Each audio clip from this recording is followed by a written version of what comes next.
কিরে ভাই, এখনো অনুষ্ঠানই শেষ হচ্ছে না আম্বানি পরিবারের? প্রায় 1 বছর ধরে বিয়ের অনুষ্ঠান চলছে রাধিকা ও আম্বানির ছেলে অনন্ত আম্বানির। কখনো তাদের দেখা যায় গুজরাটের জামনগরে, আবার কখনো দেখা যায় ইটালিতে। মাত্র কয়েক মাস আগেই গুজরাটের জামনগরে অনন্ত রাধিকার প্রি ওয়েডিংয়ে মেতে উঠেছিল পুরো জামনগর। সেখানে অবশ্য দেখা পাওয়া গিয়েছিল বিল গেটস, মার্ক জুকারবার্গের মতো বিশ্বসেরা লোকেদের। কিন্তু এবার মুম্বাইয়ে শুরু হয়েছে অনন্ত আম্বানি ও রাধিকা মার্চেন্টের বিয়ের শেষ পর্যায়ের অনুষ্ঠান। মানে আর কি, বিয়ে হতে যাচ্ছে। আগামী 5 জুলাই 7 পাকে বাধা পড়বেন তারা দুজন। অবশ্য বিয়ের আগে একটার পর একটা অনুষ্ঠান হয়েই যাচ্ছে।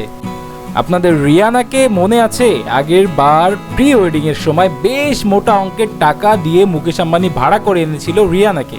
আর এবারও বিয়েতে তাদের সঙ্গীত অনুষ্ঠান হতে যাচ্ছে 5ই জুলাই। আর এই সঙ্গীত অনুষ্ঠানের মূল আকর্ষণ থাকছে জনপ্রিয় পপ তারকা জাস্টিন বিবার।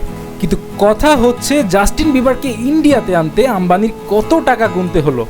শোনা যাচ্ছে জাস্টিন বিবার পারফর্ম করার জন্য $10 মিলিয়ন মতো চার্জ করেছে, যা বাংলা টাকায় প্রায় 117 কোটি 35 লাখ টাকার মতো। বাপরে বাপ, বিশাল ব্যাপার।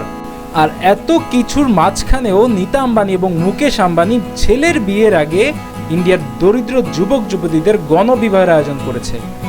আর এই গণবিবাহে প্রায় 50-এর বেশি জুটি ছিল।